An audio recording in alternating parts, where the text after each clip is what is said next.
Sveiki, šį kartą parodysiu, kaip per atstumą galima stebėti tam tikras būsenas arba valdyti tam tikras realias.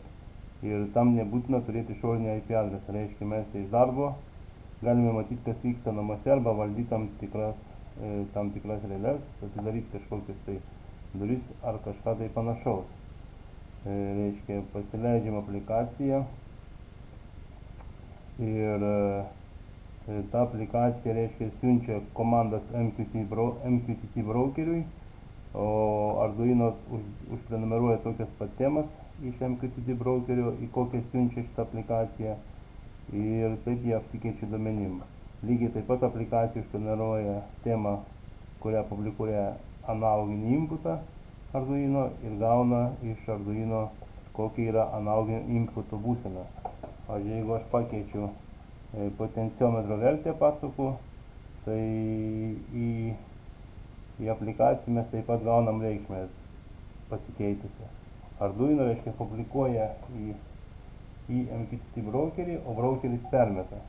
Ir kaip visas tas kodas atrodo. To kodo iš tikrųjų yra labai nedaug.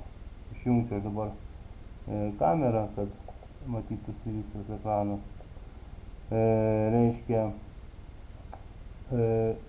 publikuoja į MQTT brokerį mygtukų komandas, mygtukų siunčia, ir Arduino užprenumeruoja tuos mygtukus. Užprenumeruoja mygtukus ir gavęs tas komandas jis analizuoja, ką gavo. Tuoj parodysiu, kur visą tai vyksta. Reiškia, subscribina realių būseną. Čia mes publikuojam realių būseną. Subscribina Arduino realių būseną ir gauna tą komandą. Ir kai jis gauna tą realių komandą, jisai analizuoja kokią tai komandą ir pagal tai žinom, kokią realią jungti arba išjungti. Ar ten pin 2 set on, ar pin 3 set on, ar set off ir panašiai. Lygiai taip pat Arduino publikuoja visai kitą temą.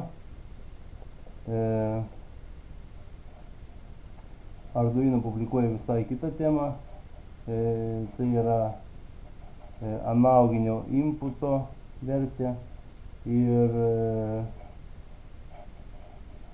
mes gauname tą vertę į aplikaciją. Tuoj parodysiu, kur tai vyksta. Publish NB-IPP tema, tai yra analog input vertė. Ir mes šitoje aplikacijoje gavę šitą temą,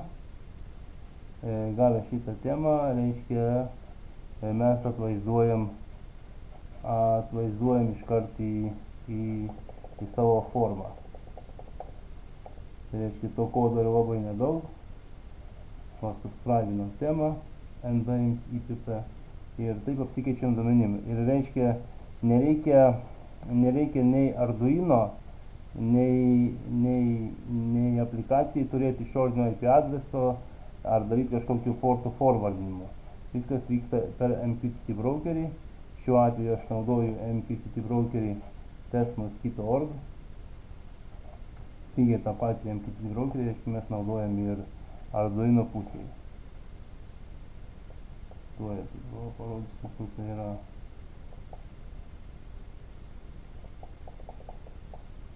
O visas kodas atrodo maždaug taip.